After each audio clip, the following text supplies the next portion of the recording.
संत रामपाल जी महाराज एक ऐसे महान संत जिन्होंने अपनी सतभक्ति, तत्व ज्ञान, करुणा और सेवा के बल पर समाज में नई मिसाल कायम की है। संत रामपाल जी महाराज की अगुवाई में उनके सभी सतलोक आश्रमों से समाज कल्याण के अद्भुत कार्यों ने समाज को सुनहरे भविष्य की एक नई उम्मीद दिखाई है।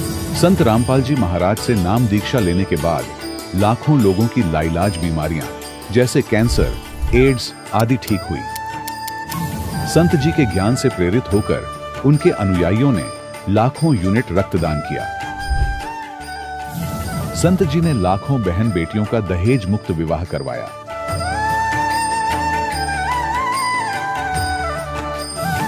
संत जी ने लाखों लोगों का नशा छुड़वाया, करोड़ों उजड़े परिवार बसे।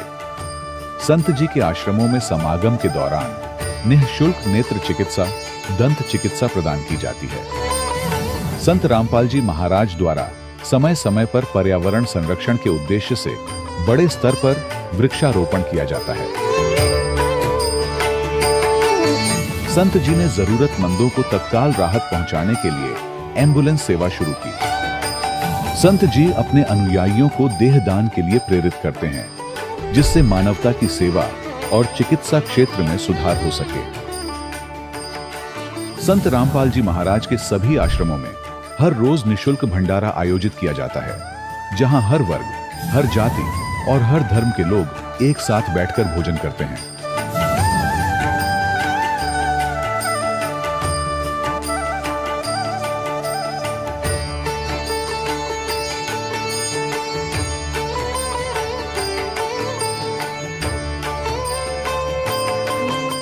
संत रामपाल जी महाराज की अन्नपूर्णा मुहिम ने गरीब और बेसहारा लोगों के जीवन में एक नई ऊर्जा और उम्मीद को जन्म दिया है। घर घर खाद्य सामग्री और जरूरी मदद पहुंचाकर संत रामपाल जी महाराज ने लोगों को दुख और मजबूरी से लड़ने की ताकत प्रदान की है।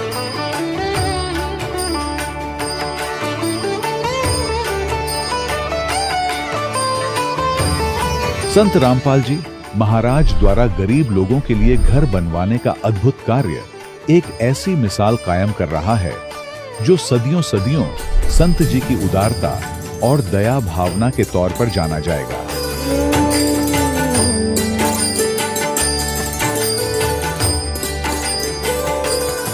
संत रामपाल जी महाराज के आश्रम में हजारों बुजुर्गों को सम्मान और प्यार के साथ जीवन जीने का अवसर मिलता है। उनके खाने, रहने और स्वास्थ्य की पूरी जिम्मेदारी संत रामपाल जी महाराज उठाते हैं। अनाथ बच्चों के लिए संत रामपाल जी महाराज के सभी आश्रम किसी वरदान से कम नहीं। यहाँ उन्हें शिक्षा, संस्कार और भविष्य के लिए बेहतर अवसर प्रदान किए जाते हैं। चाहे बाढ़ हो, भूकंप या महामारी, संत रामपाल जी महाराज और उनके अनुयायी हमेशा ही जरूरतमंदों के लिए सबसे आगे खड़े रहते हैं।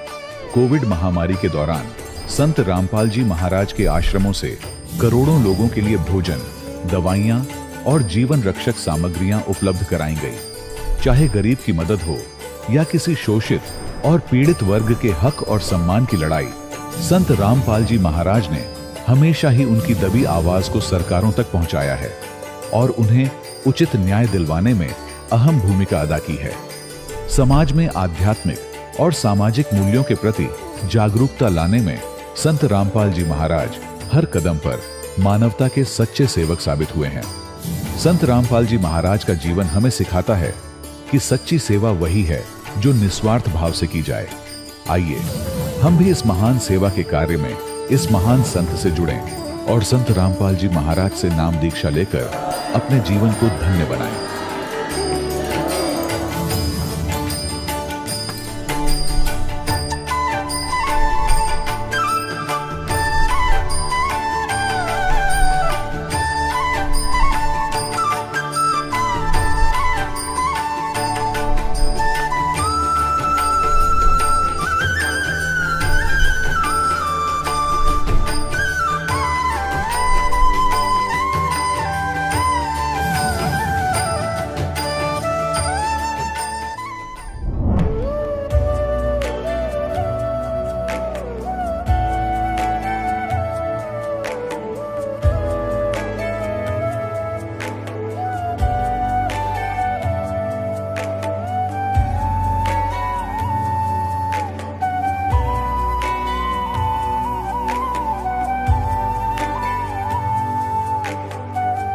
गीता में अर्जुन को स्वयं भगवान कह रहे हैं कि उस परमेश्वर की शरण में जा, उसके लिए उन संतों के पास जा जो तत्वदर्शी हो।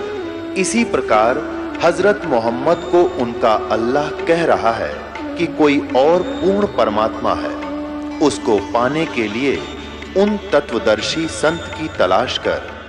वो प्रभु कौन है, ये जानने के लिए कृपया अवश्य सुनिए जगत गुरु तत्वदर्शी संत रामपाल जी महाराज के अमृत वचन। सत साहिब दर्शकों, मनुष्य भगवान को पाने के लिए न जाने क्या क्या नहीं करता है। वह कावड़ लेने भी जाता है और केदारनाथ में माथा भी टेकता है। वह भंडारे भी करवाता है और नंगे पैर अपने इष्ट देव के धाम की यात्रा भी करता है, लेकिन फिर भी उसे कुछ हासिल नहीं होता। दर्शकों, ऐसी ही कहानी है मध्य प्रदेश के निवासी राम प्रसाद जी की, जिन्होंने शिव जी को प्रसन्न करने के लिए न जाने कितने प्रयत्न किए। ये कावड़ भी लेकर आए, इन्होंने शिवरात्रि में भंडारा भी करवाया, सोमवार के व्रत भी किए, लेकिन इसके बावजूद उनकी आर्थिक स्थिति बिगड़ती ही चली गई। वह शारीरिक रूप से भी पीड़ित हो गए। दर्शकों, राम प्रसाद जी का कहना है कि मेरी जिंदगी तब बदली जब मुझे संत रामपाल जी महाराज की शरण मिली। आज मैं पूर्ण रूप से सुखी हूं। आइए जानते हैं कि आखिर संत रामपाल जी महाराज से नाम दीक्षा लेने के बाद इनके जीवन में क्या बदलाव आए। सुनते हैं राम प्रसाद जी की कहानी, उन्हीं की जुबानी। नमस्कार जी। सत्साय भगत जी। क्या नाम है आपका? राम प्रसाद परमार। कहाँ से आए हो सर आप? भगत जी, हम मध्य प्रदेश देवास, तहसील टोकुर्द, जिला देवास के रहने वाले हैं, ग्राम सिंधनी के। सर, संत रामपाल जी महाराज से नाम दीक्षा आपने कब ली? भगत जी, हमने संत रामपाल जी महाराज से नाम दीक्षा 2014 में ली थी। संत रामपाल जी महाराज से नाम दीक्षा लेने से पहले आप क्या भक्ति साधनाएं करते थे?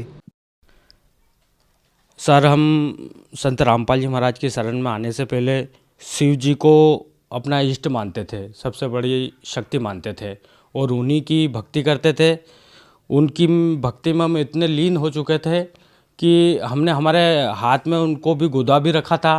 और उनकी भक्ति में, जैसे हमारे इधर बताते हैं कि वो सांड छोड़ते हैं, उसकी शादी करके गाय से, उसको भी छोड़ रखा था। उसके बाद में कावड़ यात्रा लेके जाते थे। कावड़ यात्रा के बाद में हर शिवरात्रि के दिन हमारे यहाँ पे एक गांव है, बिलावली गांव, वहाँ पे बहुत बड़ा मेला लगता है, वहाँ पर हम भंडारा करवाते थे। और 9 साल तक अखंड जोत जला रखी है हमने माता जी की।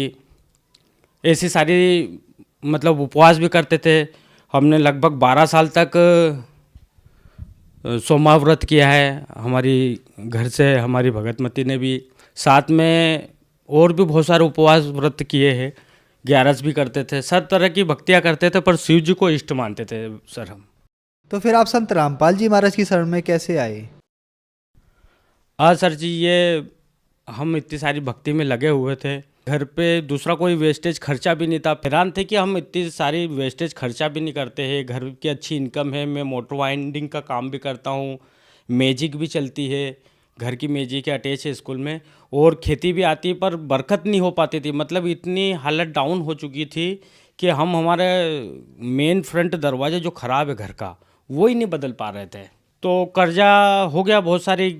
हमारे गांव के भगत भी है और मित्र भी थे वो हमारे, उनके माध्यम से हमें रामपाल जी महाराज की जानकारी मिली कि वो सारे दुख दूर कर देते हैं, कर्जा बीमारी भी कर देते हैं दूर। तो हमने सोचा अगर ऐसा होता है तो मैं बहुत कर्जे में लीन हो चुका हूँ, मेरी ज़मीन बिकने की स्टेप में आ चुकी है।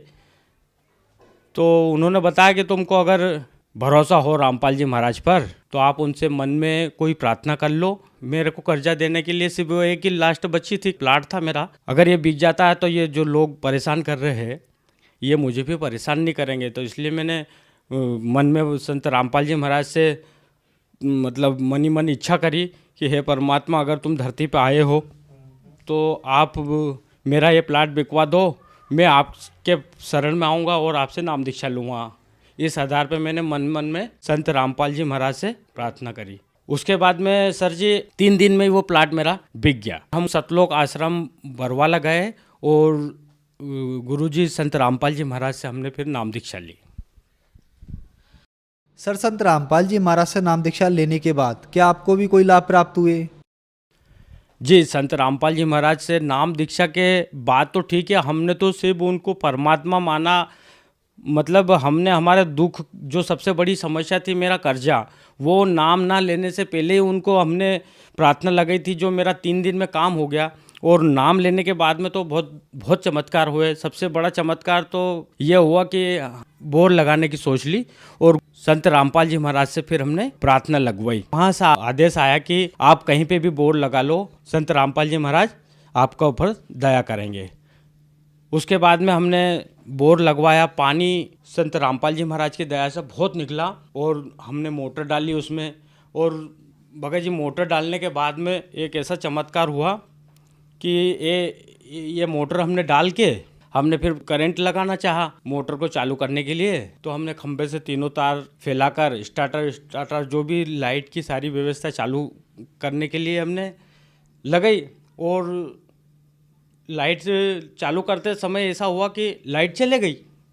अब लाइट जाने के बहुत टाइम तक हमने इंतज़ार किया, नहीं आई, तो हमने सोचा इसको बाद में चालू करेंगे। तो मैं घर पे जाके अंदर जाके लेट गया और थोड़ी सी देर बाद में मुझे ये याद है कि हमने जो तार वहाँ पे बिछाए थे 3 तार सर्विस के, उस सर्विस के तार में से कुछ काटे थे हमने तार, कुछ रिजेक्ट तार थे जो वैसे ही वेस्टेज पड़े हुए थे। तो मैंने मेरे बालक को बोला कि वो तार लेके आ जाए यार बेटा। तो वो वहाँ पे गया था, उसने वो तार जो मैंने काट के रखे थे वो तार घड़ी ना करके करंट में जो लगे थे 3 फेज मोटर को चालू करने के लिए, उसने वो तार को मतलब इकट्ठे करने चालू कर लिए, बिछे हुए तार को। और जहाँ पे हमने तार लगा रखे थे वहाँ पे हमारे गांव का हेडपम्प था, वहाँ पे गीला भी था।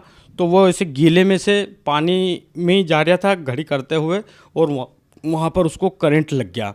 और करंट लगा तो वो घर पे आया, दौड़ता हुआ आया। ये हमको मालूम पड़ा कि घर पे आ गया। वो बाहर से उसने आवाज़ दी कि पापा मुझे करंट लग गया। मतलब ऐसा बोला उसने कि करंट लगा मुझे, ऐसा बोला। और वो वहीं पे दरवाजे में गिर गया। अब हमने आके देखा कि यार शिवांश को तो करंट लग गया, हाथ पूरा जला हुआ था और हम घबरा गए। पहले क्या है कि हम हमारे घर में ना आठम पूछते थे हम। मेरे मन में ये विचार आ गया कि यार अपन ने जो गुरुजी से नाम दीक्षा ली और ये जो आठम पूछने का काम अपन ने बंद कर दिया, तो ये दुनिया, हमको तो गुरुजी पे तो पूरा भरोसा था, संत रामपाल जी महाराज पे तो पूरा भरोसा था कि वो ही सब कुछ करने वाले हैं और माता दुर्गा जी कुछ नहीं कर पाएगी, ये हमको भरोसा था। बाकी गांव वालों के डर से और परिवार वालों के मतलब इनकी ताने की वजह से मेरे मन में ऐसा विचार आया कि अब क्या होएगा। और ऐसे ही वहीं से मैंने मेरे गुरुजी संत रामपाल जी महाराज को याद किया और कहा कि हे परमात्मा, अब मैं दुनिया वालों को क्या जवाब दूंगा। जैसे ही मैंने गुरुजी को मन में मैंने याद किया, ऐसे ही बालक खड़ा होके बोलने लगा कि पापा मुझे करंट लग गया था, तुमने जो मेरे को तार घड़ी करने को बोला था वो तार मैं घड़ी कर रहा था, उसमें तो करंट आ गया और वो करंट मुझे लग गया और करंट मेरे को पूरे शरीर में झंझनाहट छूट रही थी। मैं मतलब चिल्ला रहा था पापा पापा, और किसी ने आवाज़ नहीं सुनी और तार छूट नहीं रहा था। फिर वहाँ पर संत रामपाल जी महाराज आए और उन्होंने मुझे बोला बेटा घबराए मत। उन्होंने तार छुड़वाए। तार छुड़वाने के बाद में वो बोल रहा बालक कि पापा मेरे को संत रामपाल जी महाराज घर पे छोड़ के गए और उन्होंने ही मुझे बचाया है। अब इतना बड़ा चमत्कार देखने के बाद में फिर गांव वाले इकट्ठे हो गए, सब उसका हाथ जल गया था, हड्डी तक जल गई थी उसकी। परमात्मा ने इतना बड़ा चमत्कार किया, मैं तो खुशी के मारे हैरान हो गया कि इतना बड़ा चमत्कार। तो उसके पहले भी हमारे गांव में 3 दिन पहले ही एक छोटा सा बालक था, वो भी 8-9 साल का था, उसको भी 3 दिन पहले ही करंट से मरा था। वो मतलब उसको तो सिर्फ हल्का सा पाँव में करंट लगा था, हल्का सा छाला हुआ था सिर, जो वो देवास तक नहीं जा पाया और वो 3 दिन पहले ही मरा था। और वो गांव वाले बड़े हैरान थे कि एक बालक को सिर्फ छाले बरोबर करंट लगा है और इसको तो 3 फेज 3 जगह पूरा हाथ जल गया है, अंगली जल गई है, फिर भी इतना बड़ा चमत्कार कैसे हो सकता है सर जी? ये हमारा बेटा भी आया हुआ है साथ में, आपको देखना तो भले से आप देख सकते हो। सर जी ये हमारा बेटा है, इसको एक फेस, 3 फेस में से एक फेस तो ये यहाँ लगा हुआ था इसको, ये अब तो ठीक हो गया है, वैसे ये प्लेन हो गया, पूरे तो बहुत आधे इंच के लगभग गड्ढा हो गया था, जल के पूरा ख़त्म हो गया था। और ये यहाँ पर भी ये अंगली तो अभी भी सीधी नहीं हो रही, इसकी हड्डी तक जल चुकी है ये, और मांस यहाँ पे कुछ भी नहीं बचा था, और पूरा मतलब तार लगा हुआ था यहाँ पे, चिपक गया था, पूरा जल गया था ये पूरा। और संत रामपाल जी महाराज ने आके बालक को घर तक छोड़ के गए, हम तो हमारे घर में बैठे हुए थे आराम से। सर जी हमारे गुरुजी संत रामपाल जी महाराज की दया, नाम लेने के बाद में इतने बड़े चमत्कार हुए हैं, और भी बहुत सारे छोटे मोटे चमत्कार तो होते ही रहते हैं दिन भर में, पर इससे बड़ा एक चमत्कार और भी हुआ था। एक दिन हम, हमारी दीदी और हमारे जीजा और हमारे अंकल एक शादी को अटेंड करने के लिए जा रहे थे। रास्ता थोड़ा अच्छा था, साफ था, तो मैं खुद गाड़ी चला रहा था, 120 की स्पीड में गाड़ी में खुद देख रहा था कांटे पे, 120 की स्पीड तक मैं जा चुका था। एकदम अचानक ऐसा मोड़ आया कि उसको, गाड़ी को जिस स्पीड में था वो गाड़ी हमारी, उस स्पीड में मतलब उसको अगर मैं पलटाता या थोड़ा भी टर्न लेता तो गाड़ी पलटी खा जाती। ज़्यादा से ज़्यादा 50 मीटर की दूरी में गाड़ी को रोक भी दी। संत रामपाल जी महाराज ने किया है ये सारा कार्य, हम तो कुछ नहीं कर सकते, क्योंकि 120 की स्पीड को कोई 50 मीटर की दूरी में कोई रोक ही नहीं सकता। और जहाँ पर भी गाड़ी रुकी वहाँ पे एक तो सामने बहुत बड़ी खई थी, और पेड़ इतना बड़ा था कि अगर वहाँ पे अगर हमारी गाड़ी टकराती तो ये निश्चित है कि हमारा को एक भी नहीं बच पाते, गाड़ी के पूरे छितड़े छितड़े उड़ जाते। और वहीं पे हमने फिर परमात्मा संत रामपाल जी महाराज गुरु जी को मैंने दंडवत प्रणाम किया, और वहीं से बोला, है बंदी छोड़, तू ही बचा सकता है। और हमारे जीजा भी बोल रहे कि ये गाड़ी कैसे रुकी, हैरान थे वो, मेरी दीदी भी, मेरी दोनों भानेज भी थी कि मामा जी आपने गाड़ी इतनी जल्दी कैसे कंट्रोल कर ली। मतलब ये भी बहुत बड़ा एक चमत्कार हुआ है हमारे गुरु जी का, संत रामपाल जी महाराज। सर क्या आप नशा भी करते थे? हाँ, नशे में भगत जी मैं सिगरेट भी पीता था, बीड़ी भी पी लेता था। मैं बीड़ी से इतना आदी था कि मैं रात को कभी बीड़ी या सिगरेट नहीं होती थी तो मैं जो पी के फेंक देता था उसको ढूंढ के पीता था मैं, मतलब इतना आदी हो चुका था नशे बीड़ी और सिगरेट का। संत रामपाल जी महाराज से नाम दीक्षा लेने के बाद में आज तक वो सिगरेट को छूता भी तक नहीं हूँ, और यहाँ तक कि इतनी मतलब उससे इतनी नफरत हो चुकी है कि कोई पीता हुआ अगर दिख जाता है या कोई उसकी थोड़ी बहुत भी बदबू आ जाती है तो फिर वहाँ से उठना पड़ता है। मतलब गुरुजी की इतनी बड़ी दया हुई संत रामपाल जी महाराज की। तो जो श्रद्धालु आज आपको देख रहे हैं उनके लिए आप क्या कहना चाहेंगे, क्या संदेश देना चाहेंगे? सर जी संदेश तो सिर्फ परमात्मा दे सकते हैं। मैं समाज के श्रद्धालु भक्तों से यही हाथ जोड़ के विनती है कि आप संत रामपाल जी महाराज पूर्ण परमात्मा के रूप में आए हुए हैं, उनसे नाम दीक्षा लें और अपना मानव जीवन का कल्याण करवाएं। धन्यवाद सर। सच साहेब। दर्शकों, अभी आपने सुने संत रामपाल जी महाराज से दीक्षा प्राप्त करके सुखी हुए भक्त के अनुभव। अब देखिए जगत गुरु तत्वदर्शी संत रामपाल जी महाराज के मंगल प्रवचन। पुण्यात्मा, आपके ऊपर 3 गुणों का इतना जबरदस्त प्रभाव हो गया कि आप जी अपने परिवार, अपनी संपत्ति को अपना मान चुके हो, और मान चुके हो जैसे नशे में व्यक्ति चाहे कुर्डियों पर पड़ा हो गंद में, और चाहे चारपाई पे लेट रहा हो, उसको पता ही नहीं तू कहाँ है। तो आज हम सभी की ये स्थिति है कि हम इस सब कुछ को अपना मान चुके, और इसको ये कहा जाता है कि आप कसाई के लोक में रह रहे हो और ये आपको सबको खाएगा बारी बारी। ये नहीं बख्शेगा किसी को भी। किसी परिवार के 3 सदस्य खा जाता है एक दिन में, कोई दुर्घटना से या कोई किसी और अन्य कारणों से, कोई बीमारी से, और शेष बच्चे ये सोचते हम ठीक हैं। जिनके साथ वो घटना घट गई उससे पहले वो भी आप जैसी ही स्थिति में थे।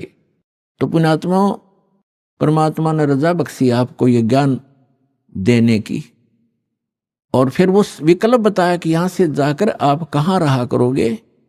गीता अध्याय नंबर 15 के श्लोक नंबर 1 से 4 में कहा है कि उल्टा लटका हुआ संसार रूपी वृक्ष है, ऊपर को जड़ तो समझो पूर्ण परमात्मा, और नीचे को तीनों गुण रूप शाखा हैं, रजगुण ब्रह्मा, सतगुण विष्णु, तमगुण शिव जी। और जो संत इस उल्टे लटके हुए संसार रूपी वृक्ष के सभी विभाग बता देगा, तना कौन भगवान है, इस संसार रूपी जड़ कौन है, यानी जिससे सबका धारण पोषण होता है वो कौन प्रभु है, और शाखा कौन है, डार कौन है, और पत्ते क्या है, तो सवेदविद वो तत्वदर्शी संत है। तत्वदर्शी संत की प्राप्ति के उपरांत 15वें अध्याय के 4 श्लोक में कहा श्रीमद् भगवद गीता में, उसके पश्चात परमेश्वर के उस परम पद की खोज करनी चाहिए जहां जाने के बाद साधक फिर लौटकर कभी संसार में नहीं आते। और जिस परमेश्वर ने सब ब्रह्मांडों की रचना की है, संसार रूपी वृक्ष की प्रवृत्ति जिससे विस्तार को प्राप्त हुई है, उस परमात्मा की भक्ति करो और किसी की नहीं। और गीता ज्ञानदाता अपने विषय में कहता है 8वें अध्याय के 13वें श्लोक में, ओम इति एकाक्षरम ब्रह्म विवहारण माम अनुसमरण यह पर्याति तदन देहम से आती परमाम गति। मुझ ब्रह्म का एक ओम अक्षर है। गीता का ज्ञान ब्रह्म बोल रहा है, ये काल बोल रहा है, श्री कृष्ण जी में प्रवेश करके बोल रहा है, और ये कह रहा है कि मुझ ब्रह्म का केवल एक ओम मंत्र है।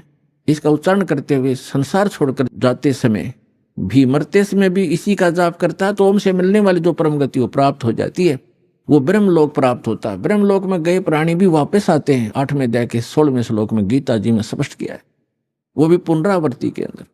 तो गीता ज्ञानदाता कहता है कि 4थे अध्याय के 5 और 9 श्लोक में, गीता अध्याय नंबर 2 के श्लोक 12 में, गीता अध्याय नंबर 10 के श्लोक नंबर 2 में गीता ज्ञानदाता कहता है, अर्जुन तेरे और मेरे बहुत जन्म हो चुके, तू नहीं जानता मैं जानता हूं। इससे सिद्ध है कि जो गीता ज्ञानदाता ब्रह्म है ये काल है। और गीता अध्याय नंबर 11 के श्लोक नंबर 32 में स्वयं कहता है कि अर्जुन मैं काल हूं और अब प्रवृत्त हुआ हूं। श्री कृष्ण नहीं थे काल, श्री कृष्ण होते तो ये कैसे कहते मैं अब प्रवृत्त हुआ हूं। श्री कृष्ण जी तो पहले उपस्थित थे वहां पर अर्जुन के साथ, उनके सारथी बनकर। तो पुण्यात्माओं, ये हमारे सदग्रंथ एक अनमोल रतन है, इसको हमारे धर्मगुरु समझ नहीं सके, इसका अड़ंगा कर दिया, उल्टा ज्ञान बता दिया हमारे को। श्री कृष्ण जी को सुप्रीम पावर बता दिया, जबकि श्री कृष्ण जी एक ब्रह्मांड में एक सतोगुण विभाग के मंत्री समझो, और इनका पिता काल एक ब्रह्मांड में मुख्यमंत्री समझो, और ओवरऑल कंट्रोलर सभी ब्रह्मांडों का वो प्रधानमंत्री समझो, वो परम अक्षर ब्रह्म समझो, वो पूर्ण परमात्मा। उसकी साधना के लिए ही ये गीता ज्ञानदाता बार बार कह रहा है। गीता अध्याय नंबर 18 के श्लोक नंबर 62 में कहा कि अर्जुन तू सर्वभाव से उस परमेश्वर की शरण में जा, उस परमेश्वर की कृपा से तो परम शांति को, सनातन परम धाम को प्राप्त होगा। गीता अध्याय नंबर 8 के श्लोक नंबर 1 में अर्जुन ने पूछा कि हे परमात्मा, आपने जो 7वें अध्याय के 29वें श्लोक में जिस तत्ब्रह्म की जानकारी दी है कि तत्ब्रह्म से परिचित प्राणी और अध्यात्म ज्ञान से परिचित और सभी कर्मों से परिचित व्यक्ति केवल जरा और मरण से छूटने के लिए प्रयत्न करता। जरा माने वृद्ध अवस्था और मरण माने मृत्यु। जरा और मरण से छूटने के लिए जो प्रयत्न करते हैं वे उस तत्ब्रह्म से परिचित हैं, अर्थात उस पूर्ण परमात्मा से परिचित हैं, उसके उस शाश्वत स्थान से परिचित हैं। वहां जाने के बाद बुढ़ापा नहीं आता, वृद्ध अवस्था नहीं आती और मृत्यु नहीं होती। 8वें अध्याय के प्रथम मंत्र में अर्जुन ने पूछा फिर किम तत्ब्रह्म, वो तत्ब्रह्म क्या है वो बता दे मुझे। अब 8वें अध्याय के 3रे श्लोक में गीता ज्ञानदाता ये काल कहता है ब्रह्म कि वो परम अक्षर ब्रह्म है, यानी गीता ज्ञानदाता से कोई अन्य है वो प्रभु, वो स्वामी, वो मालिक। गीता अध्याय नंबर 4 के श्लोक नंबर 32 और 34 में स्पष्ट किया है कि वो सच्चिदानंद घन ब्रह्म अपने मुख कमल से बोलकर एक अमृत ज्ञान प्रचार करता है। उस सच्चिदानंद घन ब्रह्म की वाणी में धार्मिक अनुष्ठानों की, अध्यात्म मार्ग की, भक्ति विधि विस्तार के साथ कही गई है, वो तत्व ज्ञान है। उस तत्व ज्ञान को अर्जुन तो तत्वदर्शी संतों के पास जाकर समझ, उनको दंडवत प्रणाम करने से, कपट छोड़कर प्रसन्न करने से वो तत्वदर्शी संत तुझे तत्व ज्ञान का उपदेश करेंगे। इससे सिद्ध है कि गीता के अंदर वो तत्व ज्ञान नहीं है और गीता ज्ञान दाता भी तत्व ज्ञान से अपरिचित है। उसके लिए दास को भेजा परमपिता ने, कबीर भगवान ने तत्वदर्शी संत बनाकर।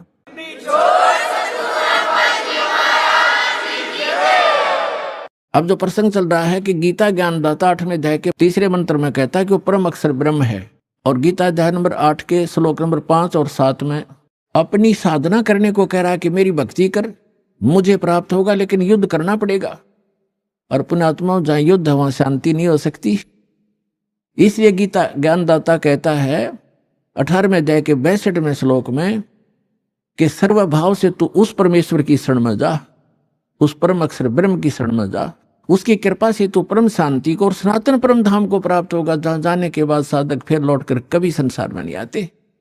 अब गीता ज्ञानदाता गीता अध्याय नंबर 8 के श्लोक नंबर 8, 9, 10 में कहता है कि उस सच्चिदानंद घन ब्रह्म की भक्ति करने वाला प्राणी साधक भक्ति की शक्ति से, योग के बल से, योग माने साधना के बल से, भक्ति की ताकत से, उस मंत्रों की भक्ति की कमाई की ताकत से उस परमात्मा को सच्चिदानंद घन ब्रह्म यानी परम अक्षर ब्रह्म को ही प्राप्त होता है।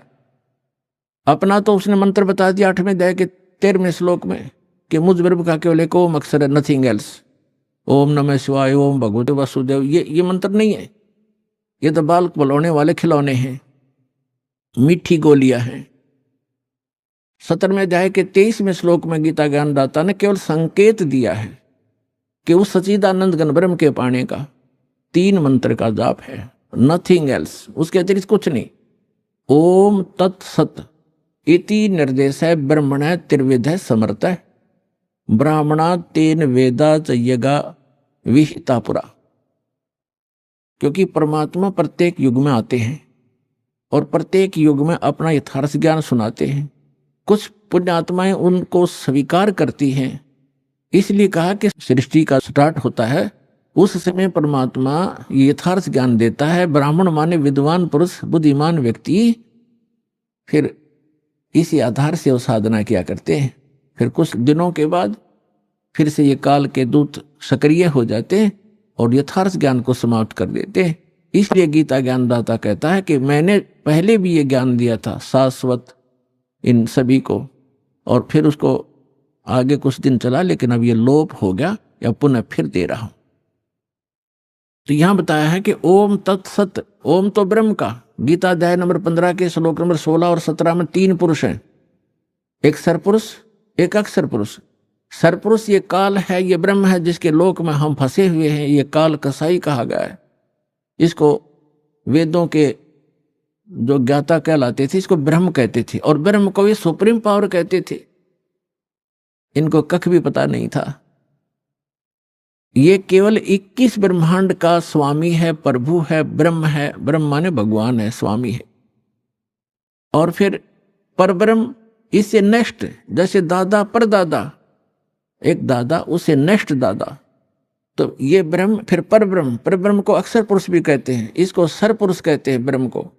अक्षर पुरुष 7 शंख ब्रह्मांड का स्वामी है, नील पद्म शंख, 7 शंख ब्रह्मांड का स्वामी है। इसको अक्षर पुरुष का, इसकी आयु बहुत लंबी है इसलिए इसको अक्षर पुरुष कहते हैं। अब जो 30 नंबर का है, गीता अध्याय नंबर 15 के श्लोक 16 में 2 पुरुष हैं, सरपुरुष और अक्षर पुरुष। और बताया कि जितने भी इनके अंतर्गत प्राणी हैं शरीरधारी, इन सब का, और साथ में इन दोनों सरपुरुष और अक्षर पुरुष का, शरीर तो नाशवान है, जीवात्मा किसी की नहीं मरती। आगे फिर 15वें अध्याय के 17वें श्लोक में तुरंत बताया है कि उत्तम पुरुष है तू अन्य परमात्मा इति उदारते। उत्तम पुरुष, पुरुषोत्तम, पुरुषोत्तम तो कोई और ही है इन दोनों से, सरपुरुष और अक्षर पुरुष से। वो 8वें अध्याय के 3 श्लोक में गीता ज्ञानदाता ने बता दिया वो परम अक्षर ब्रह्म है। अब देखो, ब्रह्म जिसको काल कहते हैं, जिसने गीता का ज्ञान श्री कृष्ण में प्रवेश करके दिया, इसको सर ब्रह्म कहते हैं। ये 21 ब्रह्मांड का ब्रह्म है, स्वामी है। और जो अक्षर ब्रह्म है, अक्षर पुरुष कहो चाहे अक्षर ब्रह्म को, वो 7 संघ ब्रह्मांड का स्वामी है। और परम अक्षर पुरुष कहो, परम अक्षर ब्रह्म को, वो असंख्य ब्रह्मांड का ओवरऑल कंट्रोलर है। और वही इस संसार रूपी वृक्ष का मूल है, जड़ है, जिससे सबका धारण पोषण होता है, जो सबका पालक है। गीता अध्याय नंबर 15 के श्लोक नंबर 17 में कहा कि उत्तम पुरुष है तू अन्य परमात्मा इति उदारत है। यह लोक तर्म आविश्य विभर्ति अवैश्वर है। इसमें बताया है कि उत्तम पुरुष है तू अन्य, इन सरपुरुष और अक्षर पुरुष से वो श्रेष्ठ भगवान, उत्तम माने श्रेष्ठ, पुरुषोत्तम कहो उत्तम पुरुष कहो एक ही बात है। वो पुरुषोत्तम तो कोई और है, वो परम अक्षर ब्रह्म है। 8वें अध्याय के 3 श्लोक में गीता ज्ञानदाता ने स्पष्ट ही कर दिया। और जिसको परमात्मा कहा जाता है, ओए होए, पुण्यात्मा, अभी तक तो आप जी को अध्यात्म मार्ग का ABC भी ज्ञान नहीं था, क्योंकि हमारे ये गुरु ही ऐसे नकली थे, इनको स्वयं ज्ञान नहीं था। कसाई काल के लोक में हम रह रहे हैं, कैसे है ये कसाई है और परमात्मा कौन है। जैसे गीता अध्याय नंबर 15 के श्लोक नंबर 17 में स्पष्ट कर दिया है कि उत्तम पुरुष तु अन्य परमात्मा इति उदाहरते, जिसको परमात्मा कहा जाता है। ओए होए, परमात्मा, परम माने श्रेष्ठ, आत्मा माने सोल, यानी अच्छी आत्मा, दीन दयाल जिसको कहा जा सकता है, परमात्मा, श्रेष्ठ आत्मा। और जो मारे, किसी परिवार को मारता है, काटता है और बुरा हाल कर रखा है, क्या वो परमात्मा हो सकता है? न, कभी नहीं। भले ही हम उसको अनजानपने में परमात्मा मान बैठे हैं, पर वो परमात्मा नहीं है।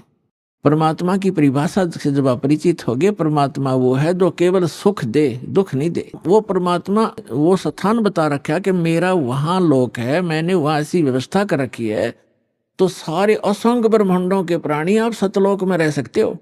और सबके एक जैसी व्यवस्था है, सुंदर महल बने हुए हैं, तेज पुंज के सुंदर, आगे बाग बगीचे हैं, सबके आगे पार्क बने हुए हैं, उसमें बहुत सुंदर फल मेवा सदा लगी रहती है।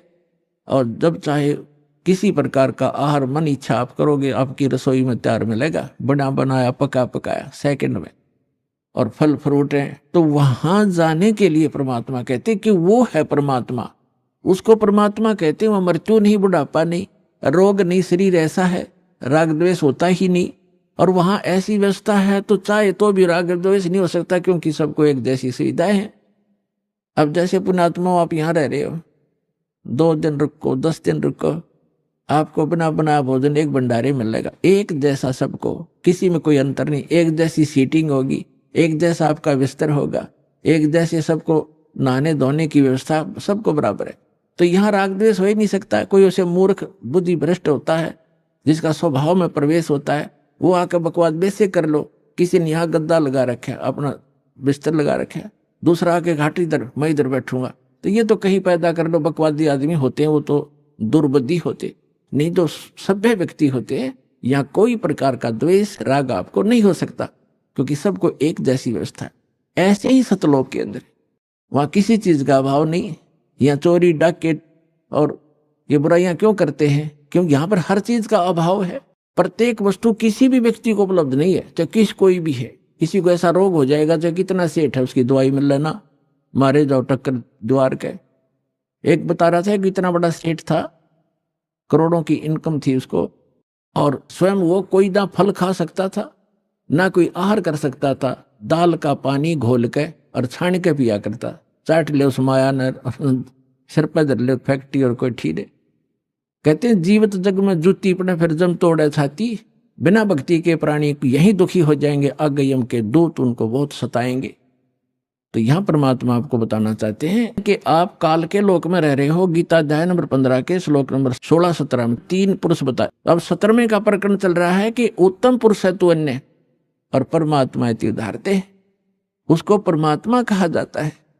और ये लोक धर्म अविश्य विवर्ती, जो तीनों लोकों में प्रवेश करके सबका धारण पोषण करता है, वो अव्यय ईश्वर है, वो है अविनाशी परमेश्वर, वो है अविनाशी भगवान, अविनाशी स्वामी।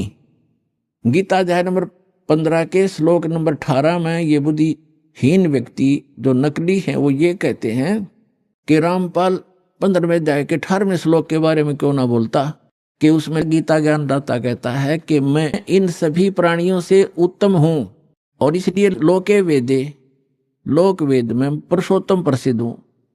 तो इसका अर्थ ये है कि गीता ज्ञानदाता 21 ब्रह्मांड का स्वामी है और इसके अंतर्गत जितने प्राणी हैं, इंक्लूडिंग ब्रह्मा विष्णु महेश से भी ये उत्तम है, श्रेष्ठ है, इनसे उत्तम है। इसलिए दंत कथा के आधार पर, लोक वेद के आधार पर मैं पुरुषोत्तम प्रसिद्ध हूं, क्योंकि मैं इनसे उत्तम हूं, श्रेष्ठ हूं, तगड़ा हूं, इसलिए मैं पुरुषोत्तम प्रसिद्ध हो रहा हूं। लेकिन उत्तम पुरुष है तू अन्य 15वें अध्याय के 17वें श्लोक में उसने क्लियर कर दिया। तो पुण्यात्माओं, ये अज्ञानता का ही परिणाम होता है, जिसमें थोड़ा बहुत कचरा रह जाता है, वैसे फसड़ फसड़ करा कर वो फिर कार्बोरेटर दास चाहता है कि सारा सफाई कर दूं ताकि आपको कोई मिसगाइड ना कर सके। तो इस प्रकार 15वें अध्याय के 18वें श्लोक को समझो कि ये कहता है कि जितने मेरे अंतर्गत प्राणी हैं उनसे मैं उत्तम हूं, पुरुषोत्तम कहलाता हूं, इसलिए इन तम तगड़ा हूं, श्रेष्ठ हूं, इसलिए पुरुषोत्तम प्रसिद्ध हो रहा हूं। लेकिन वो पुरुषोत्तमता कोई और है 15वें अध्याय के 70वें श्लोक में।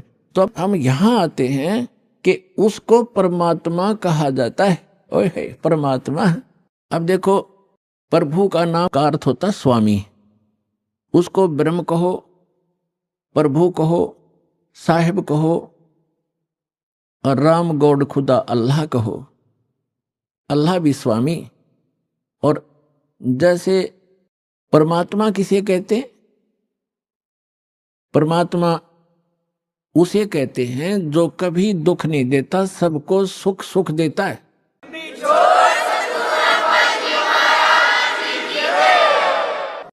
उत्तम पुरुष है तो अन्य परमात्मा इति उदाहरत है। ये लोक तरम अविश्य विवर्ती अवय ईश्वर है। अब परमेश्वर ने आके बताया अपनी प्यारी आत्मा धर्मदास जी को कि धर्मदास आप इस काल के लोक में रह रहे हो। अब धर्मदास जी ने कहा कि प्रभु आप जो कहते हैं सिरोधार्य है, लेकिन मेरे गले उतर नहीं रही ये बात कि हम गंदे लोक में रह रहे हैं, ये कसाई का लोक है। हे परमात्मा देखो कैसी यहाँ पर फल फ्रूट हैं, कैसे बाग बगीचे बने हैं, झरने बह रहे हैं, गंगा जैसी दरिया बह रही है, और कितना दयालु है ये परमात्मा। कैसी ऋतु बनाई है, हवा चल रही है, और कितना अच्छा शुद्ध हवा दे रखी है। कितनी लंबी चौड़ी पृथ्वी है, कोई कहीं बैठो उठो लेटो किसी प्रकार, और कितनी सुविधा देता है ये। इसको कैसे हम मानने कि ये भगवान नहीं है? तब परमात्मा ने बताया कि पुण्यात्मा धर्मदास जी को कहा कि इस काल को एक श्राप लगा हुआ है कि 1 लाख मानव शरीरधारी प्राणियों को ये नित्य आहार करेगा और 1.25 लाख उत्पन्न करेगा मानव, यानी 25% एक्स्ट्रा ये उत्पन्न करेगा। इसने सतलोक में गलती की थी, जिस कारण इसको ये एक रोग लगा, श्राप लगा। और आप जी ने गलती की थी कि आप भगवान को छोड़कर इस पर आसक्त हुए थे, जिस कारण से आप इसके साथ यहां आ गए। आपके लिए ऑप्शन है वापस जाने का, आप वापस जा सकते हो, जैसे विधि मैं बताऊंगा इस साधना को करके। और ये इसलिए अब यहां प्रश्न एक और उठ जाता है भक्तों के मन में कि भगवान ने इसको श्राप नहीं देना चाहिए था। ये श्राप नहीं देते तो ये हमें नहीं खाता या नहीं रोके रखता। आपको तो इसने रोके रखना ही रखना था। और यदि परमात्मा इसको श्राप नहीं देते 1 लाख मानव शरीरधारी प्राणियों के आहार करने का, तो आपको ये कभी मानव शरीर नहीं देता, क्योंकि इसको ये डर बना रहता है कि मानव शरीर में इनको परमात्मा का ज्ञान हो सकता है, परमात्मा प्राप्ति हो सकती है। ये एक योनि और बना देता, जैसे कुत्ते गधे सुअर की 84 लाख बनाई, 84 लाख एक भी बना सकता था। इसलिए इसकी व्यवस्था है, मजबूरी है कि ये मानव शरीर अवश्य देता है आपको। 84 लाख योनियों में धक्के खवा के भी फिर एक मनुष्य शरीर इसको देना पड़ता है, क्योंकि इसको खाना पड़ता है। और ये विधान भगवान ने बना दिया कि प्रत्येक प्राणी को एक मानव शरीर का चांस अवश्य देना पड़ेगा। इसलिए आज आप पर रहम हुआ है। ठीक है, कष्ट तो मान ले आपको, मानव शरीर ना मिलता गधे कुत्ते बनकर आप भटकते रहते, कष्ट पे कष्ट उठाते रहते। तो एक गोल्डन चांस है मानव शरीर में, आप अपना आत्म कल्याण करा के सतलोक जा सकते हो। ये सुविधा देवताओं को भी उपलब्ध नहीं है, क्योंकि जितना जीव घना सुखी होगा उतना भगवान से कोसों दूर होगा। ये सत्कर मान लियो। और जितना दुख होगा उसके लिए वरदान सिद्ध हो सकता है, यदि उसको सतलोक आश्रम प्राप्त हो जाएगा, उस दुख के कारण भी उसको परमात्मा मिल जाएगा। कबीर साहब कहते हैं कि सुख के माथे पत्थर पड़ो, जो नाम हृदय ते जावे, और बलिहारी उस दुख के जो पल पल नाम रटावे। परमात्मा कहते हैं आग लगे से सुख का जो भगवान से दूर करे। भाड़ में जाओ कोठियर कार ये मंत्री पद, जिस तो भगवान भूल जा। अरे भगवान ऐसा कष्ट दिए रखना, आपकी याद बनी रहे। तो पुण्यात्मा, आप बालक हो, अध्यात्म ज्ञान मिला नहीं। आमीन। जय बजरंग बली, जय गणेश जी के गीत गा के हम इनकी भी भक्ति सही नहीं कर पा रहे थे, गणेश जी की, शिव जी की, विष्णु जी की, माताओं की। ये साधना भी इस दास के पास उपलब्ध है, जो ये आपको यथार्थ लाभ देंगे। इन मंत्रों के वश हैं ये, जो दास आपको देगा। इनके बस की बात नहीं है। इन मंत्रों के जाप से आप अपने आप ये अट्रैक्ट होते हैं। जैसे उदाहरण देते रहते हैं कि भैंसा होता है, भैंसे को भैंसा भैंसा करते रहो, कति ध्यान नहीं देगा। एक बार उसकी एक अलग से लैंग्वेज होती है, प्रत्येक क्षेत्र वाइज। उसको एक बार करते हुर्र तो तुरंत देखता है और बहुत सावधानी से तकता है किधर से आई आवाज। तो ये समझ लेना, ये जो दास आपको मंत्र देता है, इन भगवानों की पूजा नहीं है। इनसे लाभ लेने के ये विशेष मंत्र है, जिनके ये अट्रैक्ट होते हैं, विवश हैं, ये लाभ देते ही देते। इसके अतिरिक्त कोई मंत्र आप जाप करते रहो, आपको वो अध्यात्म लाभ नहीं मिलेगा, क्योंकि वो शास्त्र विधि त्याग कर मनमाना आचरण है, जिसके विषय में गीता अध्याय नंबर 16 के श्लोक 23-24 में स्पष्ट किया है कि शास्त्र विधि को त्याग कर जो मनमाना आचरण करते हैं, उनको ना सुख होता है, ना उनको सिद्धि प्राप्त होती है, और न ही उनकी कोई परम गति होती है। यूजलेस, व्यर्थ है। तो शास्त्र अनुकूल साधना इस विषय में इस दास रामपाल दास के अतिरिक्त कहीं पर भी उपलब्ध नहीं है। इसको चाहे आप अभिमान समझना या तत्व ज्ञान समझना, ये धीरे धीरे आपको अपने आप समझ में आ जाएगा दास क्या कहना चाहता है।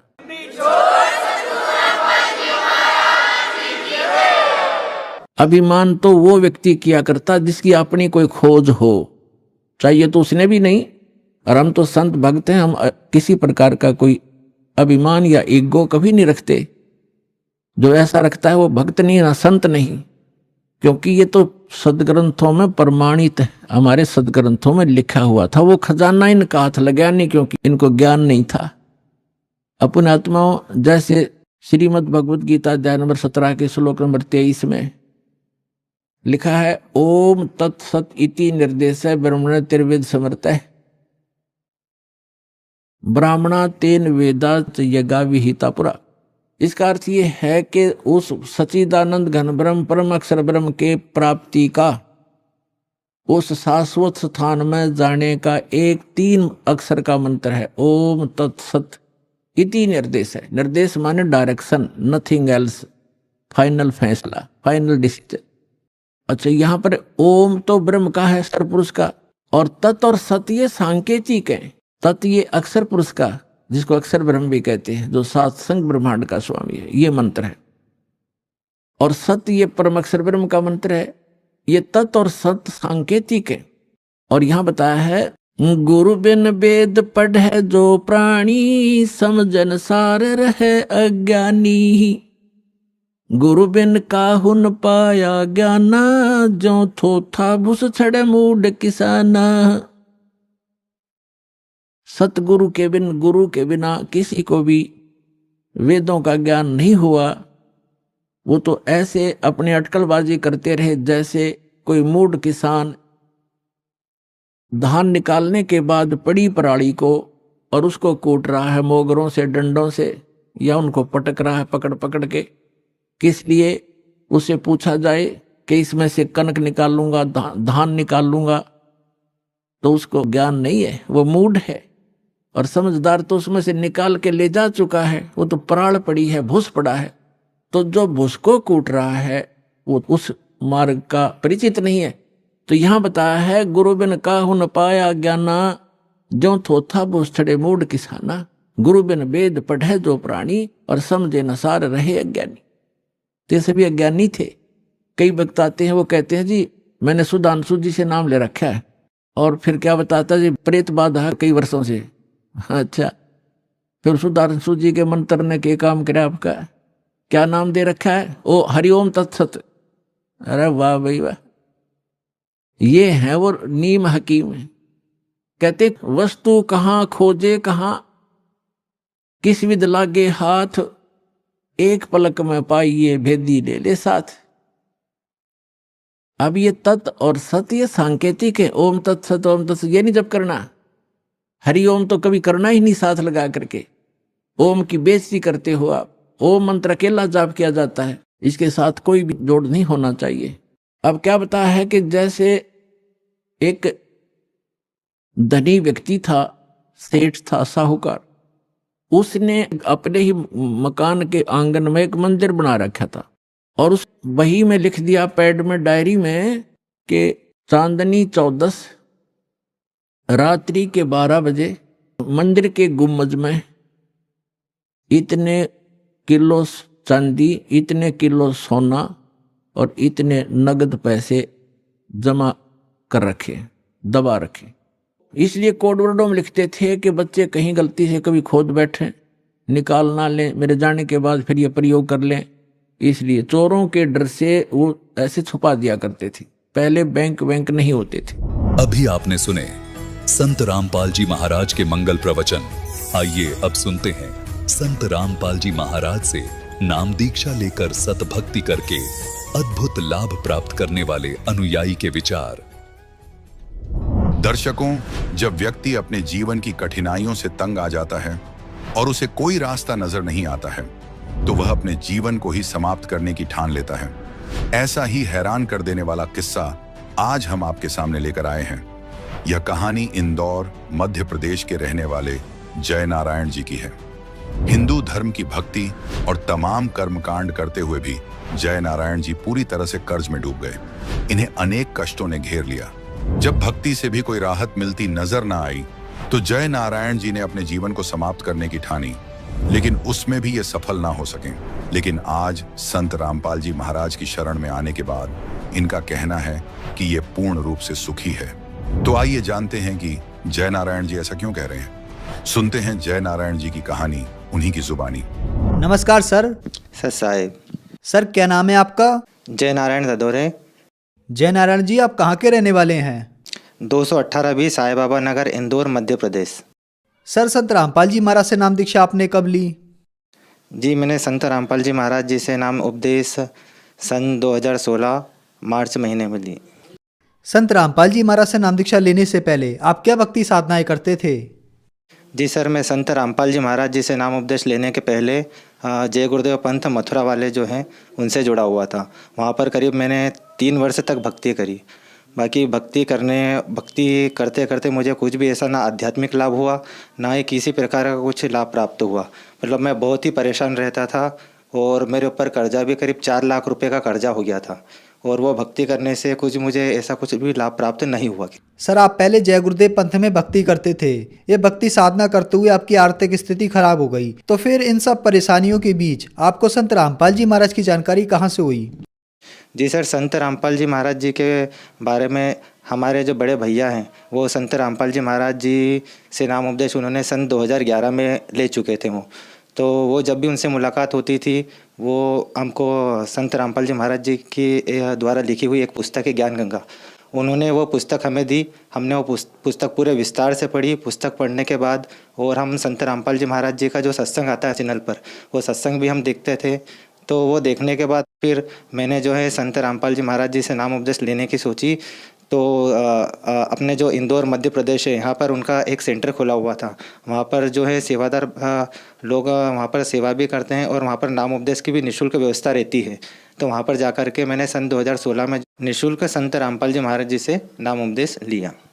सर आपने संत रामपाल जी द्वारा लिखित ज्ञान गंगा पुस्तक पढ़ी। पुस्तक पढ़ने के बाद आपने संत रामपाल जी महाराज को अपना गुरु धारण किया। सर ज्ञान गंगा पुस्तक में ऐसी क्या बात है जिसे पढ़ने के बाद आपने संत रामपाल जी महाराज को अपना गुरु बनाया? जी सर, जैसा कि जय गुरुदेव पंथ में हम जुड़े हुए थे तो वहाँ पर बताते थे कि परमात्मा निराकार है और जो ज्ञान गंगा पुस्तक है संत रामपाल जी महाराज जी के द्वारा जो लिखित पुस्तक है उसमें परमात्मा को साकार बताया गया है और जो संत रामपाल जी महाराज जी बताते हैं सारा प्रमाण सहित बताते हैं। वो हमने पुस्तक पढ़ी और सारा जो हमने मिलान करा तो बिल्कुल सही पाया कि वाकई में जो परमात्मा है वो साकार है, सशरीर है, मनुष्य दृश्य है। और जो हमको जो जय गुरुदेव पंथ में जो बताते थे परमात्मा निराकार है, तो हमको वाकई में सत्संग सुनने के बाद जो हमको पता चला कि परमात्मा साकार है और हम जो साधना कर रहे थे जय गुरुदेव पंथ से, वो वाकई में जो साधना उससे हमको कुछ भी आध्यात्मिक लाभ जो है वो प्राप्त नहीं हो पा रहा था और परमात्मा के बारे में भी विशेष जानकारी हमको उससे नहीं थी। और ज्ञान गंगा पुस्तक पढ़ने के बाद हमको परमात्मा के बारे में जो है जानकारी प्राप्त हुई कि परमात्मा सा शरीर है, राजा के समान दृश्य है और उसका नाम कबीर है। तो वो हमको बहुत बात जो है अच्छी लगी कि हाँ, परमात्मा वाकई में प्रमाण सहित भी हमको जो मिला कि परमात्मा साकार है। तो इस कारण हमने जो है फिर संत रामपाल जी महाराज जी को गुरु बनाया। सर, जो भी श्रद्धालु संत रामपाल जी महाराज से नाम दीक्षा लेते हैं उनको कोई ना कोई लाभ अवश्य प्राप्त होते हैं, तो क्या आपको भी कोई लाभ प्राप्त हुए संत रामपाल जी महाराज से नाम दीक्षा लेने के बाद? जी हाँ, बिल्कुल। संत रामपाल जी महाराज जी से नाम उपदेश लेने के बाद वैसे तो कई सारे लाभ प्राप्त हुए हैं। बाकी उसमें से मैं जैसे एक लाभ जो है वो आपको बताना चाहूँगा। जैसे मेरा जो बच्चा है उसको एक बार मतलब बहुत ज़्यादा तबीयत ख़राब हो गई थी और संडे का दिन था। संडे को जो है अधिकतर क्लिनिक जो है वो बंद रहते हैं। तो मैंने जो है उपचार के लिए बच्चे को ले जाना चाहा, आसपास के क्लिनिक बंद थे। तो हमारे इधर एक जो जिला अस्पताल के पास में एक जो क्लिनिक है राजन डॉक्टर का, वो क्लिनिक संडे को भी खुला था। तो वहाँ पर जो है मैं बच्चे को लेकर के गया। तो बच्चे को लेकर के गया तो डॉक्टर ने देखा बच्चे को, उसको एक इंजेक्शन लगाया। इंजेक्शन लगाने के बाद उसको जो है वह मतलब इतना बड़ा पर्चा मतलब दवा का लिख के दिया और बोला कि ये दवा लेके और बच्चे को तुरंत जो है एडमिट करना पड़ेगा। इसको जो है निमोनिया हो गया है और बच्चे की तबीयत बहुत ज़्यादा ख़राब है। अब मेरे पास जो है आर्थिक स्थिति कमज़ोर होने के कारण जो है इलाज के पैसे नहीं थे। तो उसमें करीब 5-6 हज़ार रुपये का खर्चा आता है बच्चे को अगर एडमिट करते तो मैंने वो डॉक्टर साहब को कहा, डॉक्टर साहब आप इसको एडमिट मत करिए, आपका अभी तक का जो बिल है वो मुझे बता दीजिए। तो उन्होंने 150 रुपये उनकी फ़ीस बनी थी, 150 रुपये उनकी फ़ीस ली और मैंने कोई दवा गोली उन्होंने जो पर्चा लिख के दिया वो नहीं ली थी। तो वो पर्चा जो मुझे ऐसा लगा और मैंने वो पर्चा जो है, मेरे पास पैसे नहीं थे तो वो फाड़ के मैंने पर्चे को फेंक दिया और वो बच्चे को फिर मैं घर पे ले आया। घर पे लेने के बाद जो इंदौर में जो संत रामपाल जी महाराज जी का नामदान का जो सेंटर खुला हुआ जहाँ पर नाम उपदेश निःशुल्क दी जाती है, वहाँ पर जा कर के मैंने जो संत रामपाल जी महाराज जी ने जो मंत्र मुझे दिए हुए थे वो मंत्र का जो मैंने जाप करा और मालिक से अरदास लगाई, ये संत रामपाल जी महाराज आप अगर सच्चे हो तो मेरा बच्चा जो है, अभी मैं बहुत ज़्यादा परेशान हूँ और मेरे पास मतलब उसका इलाज करवाने के भी पैसे नहीं है। तो ऐसे मैंने अरदास लगी। वैसे घर पे आकर के देखा तो बच्चा बिल्कुल मतलब खेल रहा है, उसको किसी प्रकार की कुछ भी मतलब दवा गोली मैंने नहीं दी थी और हंसता खेलता मतलब मस्ती कर रहा है। बगैर इलाज करे संत रामपाल जी महाराज की दया से वो बच्चा जो है बगैर इलाज के ठीक हो गया। मैंने नाम उपदेश लेने के पहले जो था मेरे ऊपर 4 लाख का कर्जा था। तो 4 लाख का कर्जा मतलब इतना मतलब ना तो परिवार में कोई ऐसा सक्षम था जो 4 लाख का कर्जा दे दे और ना मतलब मेरा जो काम जो करता था वो काम भी पूरी तरीके से मतलब जो है बंद हो चुका था और मैं बहुत ज़्यादा परेशान रहता था कि अब क्या करना है। तो संत रामपाल जी महाराज जी के शरण में आने के बाद मतलब मैंने जो है पानी पतासे का काम जो है शुरू किया। तो पानी पतासे का काम शुरू करने के बाद और मैं प्रेस का काम भी करता था। तो संत रामपाल जी महाराज जी के दया से जो 4 लाख का कर्जा जो है वो मतलब आज की तारीख में पूरा कर्जा संत रामपाल जी महाराज की दया से पूरा कर्जा मेरा चुकता हो गया है और किसी प्रकार की कोई टेंशन नहीं है। पहले मैं बहुत ज़्यादा परेशान रहता था और आर्थिक स्थिति के कारण 4 बार जो है मैंने आत्महत्या का भी प्रयास किया था। मतलब मैंने पंखे पे मतलब रस्सी डाल रखी थी और सिर पर चढ़ना ही था, स्टूल पर चढ़ भी गया था। बाकी फिर मैंने वो सोचा कि नहीं, मरने से भी ये समस्या का हल नहीं होना है तो मैं समस्या से लड़ूंगा।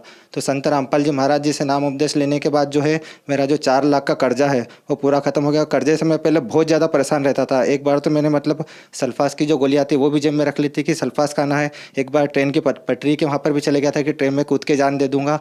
बाकी वो जो है समस्या मेरी किसी प्रकार से हल नहीं हो रही थी। तो संत रामपाल जी महाराज जी को शरण में लेना था तो मालिक की दया से जो है मैंने संत रामपाल जी महाराज जी से नाम उपदेश लिया और नाम उपदेश लेने के बाद ही मेरा जो है कर्जा ख़त्म हो सका। और एक बार मतलब जब मैंने नाम उपदेश लिया ही था तो मेरी मतलब पैसे की पहले बहुत समस्या रहती थी। तो नया जैसे जुड़ा था 2016 में तो हिसार जाना था हमको। तो रेलवे के टिकट करवाने के लिए मेरे पास पैसे नहीं थे। तो फिर मैंने सोचा कि अब मैं कैसे जाऊंगा। तो फिर मैंने संत रामपाल जी महाराज जी से अरदास करी कि हे परमात्मा, हे गुरुजी, अगर मेरे पास पैसे की व्यवस्था नहीं तो मैं कैसे जा पाऊंगा। तो वैसे ही मतलब मैंने पर्स खोल के देखा तो मेरा जो पर्स है, पर्स के अंदर के साइड जैसे मैं 200 या 500 रुपये ऐसे कुछ रखता हूँ। तो मैंने पर्स से खोल के देखा तो उसके अंदर 2500 रुपये एकदम जो है आ गए। अब वो मुझे खुद को पता नहीं कि 2500 रुपये कैसे आ गए पर्स के अंदर। तो वैसे मैंने तुरंत टिकट करवाया और मैं वो हिसार गया। तो संत रामपाल जी महाराज जी की दया से ये चमत्कार मेरे साथ हुआ कि पर्स में पैसे जो 2500 रुपये वो मेरे पर्स में आ गए।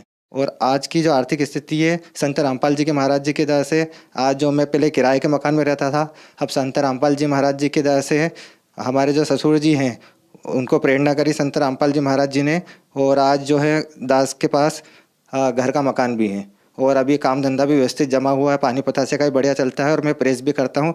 और मेरा मतलब रोज़ की दिनचर्या बन गई थी कि रोज़ शाम को जो है मुझे 1 क्वार्टर या कभी कभी जो शराब का जो क्वार्टर आता है वो 1 क्वार्टर या 2 क्वार्टर भी मैं मतलब रोज़ लेने लग गया था। मतलब मेरे परिवार वाले, समाज वाले या आसपास के जो भी मित्रगण हैं वो भी सब भी बोलते थे कि ये बोले बहुत बिगड़ चुका है, अब इसको कोई भी मतलब संभाल नहीं सकता।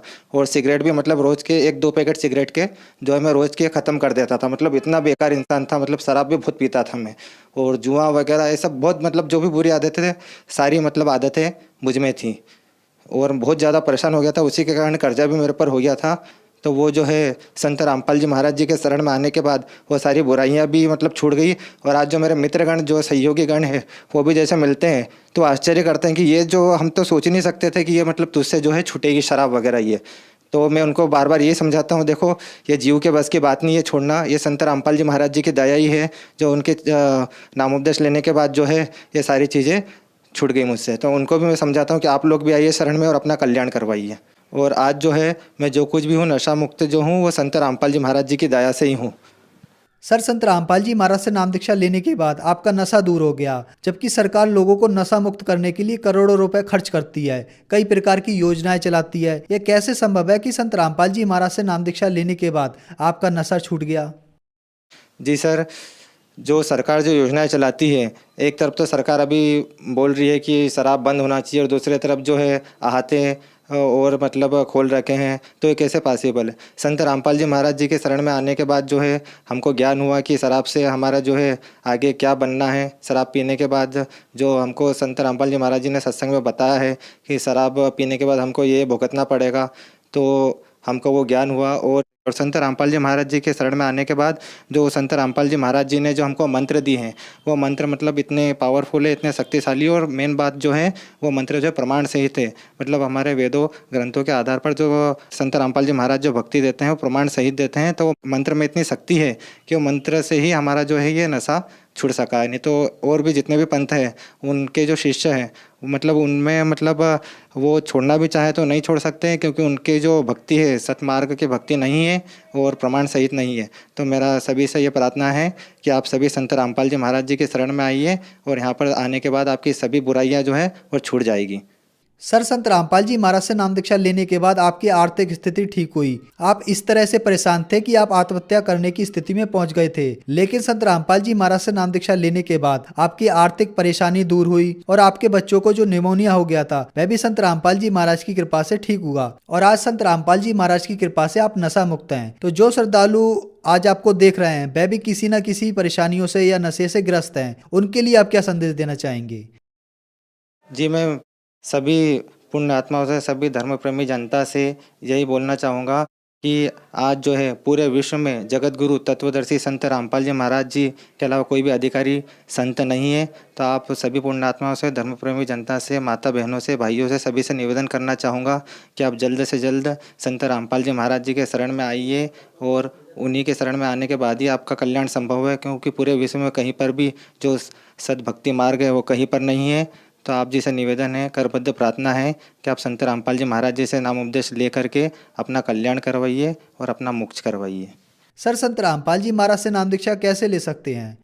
जी, संत रामपाल जी महाराज जी से नाम उपदेश लेने के लिए आप जैसे सत्संग सुनते हैं इस चैनल पर, तो नीचे जो नीली लाइन पीली लाइन जो आती है उस पर संत रामपाल जी महाराज जी का मतलब पूरा जानकारी आती है कि यहाँ पर आप फ़ोन करके उनकी पुस्तकें भी बुलवा सकते हैं। और नाम उपदेश लेने के लिए अभी जो है जगह जगह संत रामपाल जी महाराज जी के सेंटर जैसे खुले हुए हैं, तो वहाँ पर जो है निःशुल्क नाम उपदेश दिया जाता है। आप जहाँ पर भी रहते हो, आपका जो शहर लगता हो, वहाँ पर आप जानकारी निकालिए और जो टीवी पर नीचे जो आती है उस पर कॉन्टैक्ट करेंगे तो आपको पूरी जानकारी मिल जाएगी और आप निःशुल्क नाम उपदेश संत रामपाल जी महाराज जी से ले सकते हैं। धन्यवाद सर। सत साहिब।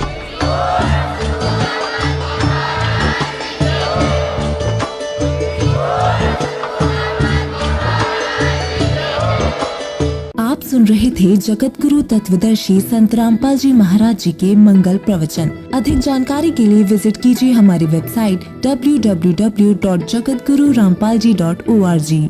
संत रामपाल जी महाराज जी के शुभ आशीर्वाद से पूरे विश्व भर में 500 से भी ज्यादा नाम दीक्षा केंद्र हैं, जिन पर संत रामपाल जी